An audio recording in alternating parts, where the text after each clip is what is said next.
देखिए क्या है,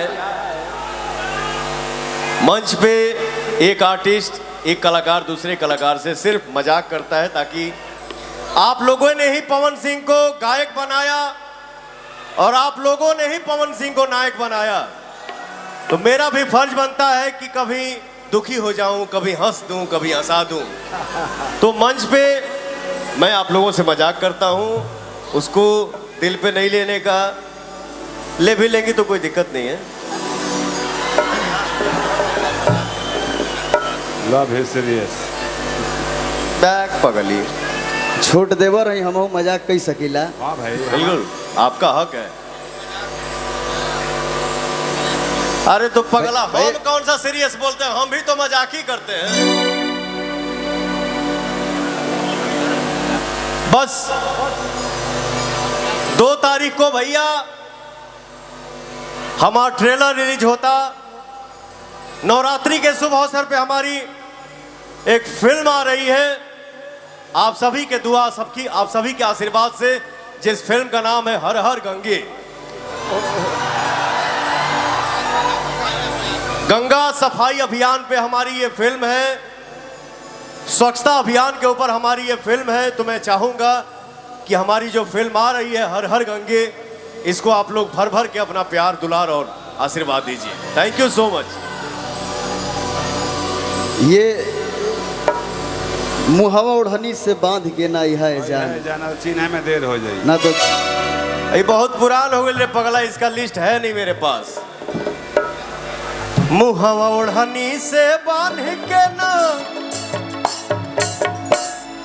कि बॉडी मन करता रानी करे के भेंट कि ओह कॉलेज सबे कि तोहर करब हम बेट।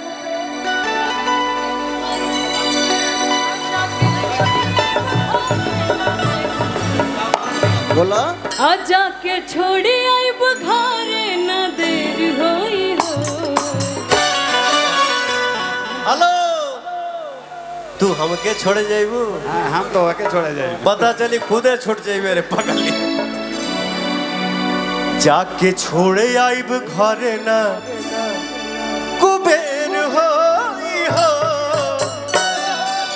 मुहवा ओढ़नी से बांध के ना आई हो, ये जानना तो चिन्हे में देर होई हो। मुहवा ओढ़नी से बांध के ना आई हो, ये जानना तो चिन्हे में देर होई हो।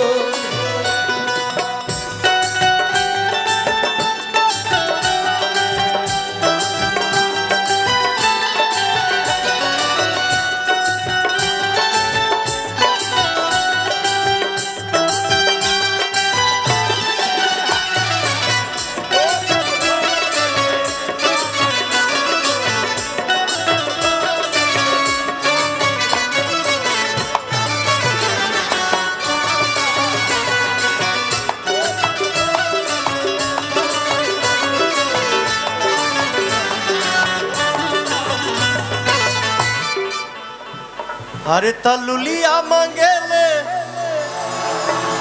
लुलिया का मांगेले। बारे भाई जियो। अरे लुलिया मांगेले, लुलिया का मांगेले। बेटा मैं वहां पे कैसे आऊं?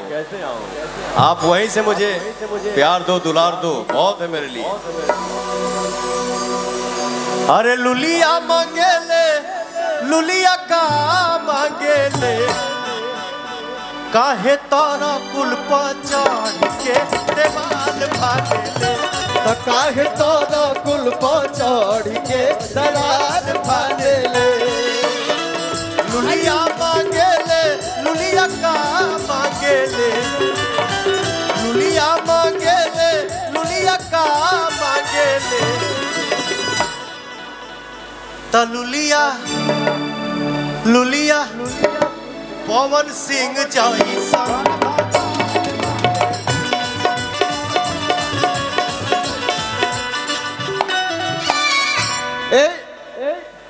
बॉस, यही पे आप गाना गाए थे कि दिल धड़काता दिल धड़कता केहू के प्यार में, केहू के प्यार में, केहू के प्यार में, केहू के प्यार में। मन मस्त भइल बा मस्ती में, दिल बैठल प्यार के कस्ती में। मन मस्त भइल बा मस्ती में, दिल बैठल प्यार के कस्ती में। रहेला अखिया हर पल इंतजार में। दिल धड़कता, दिल धड़कता, धर धर धर सोना के प्यार में, डिम्पल के प्यार में। ए सुन, लुलिया मांगेले, लुलिया का मांगेले? लुलिया पवन सिंह जैसन।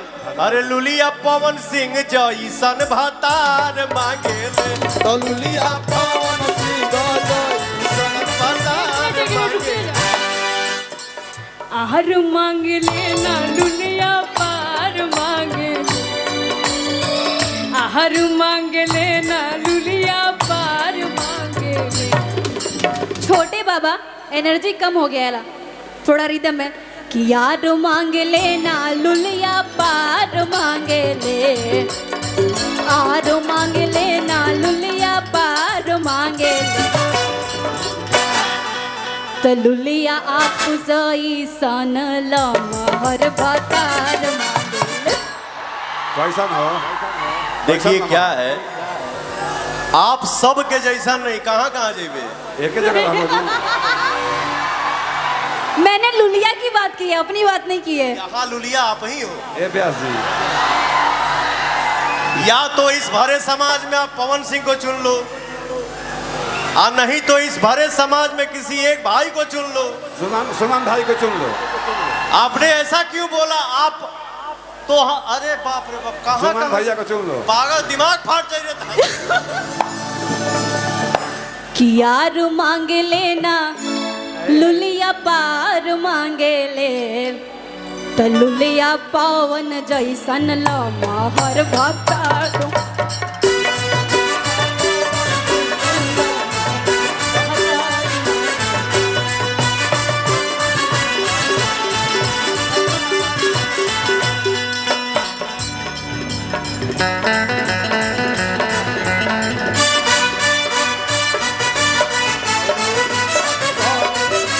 जोइलू दुनिया के छोटे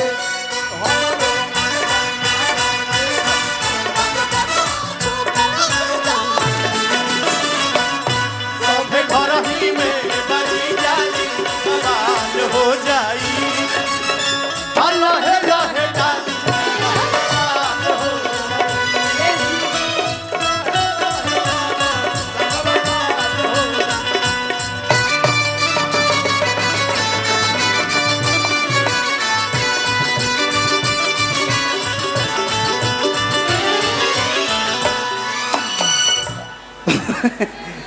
सुन बेटा,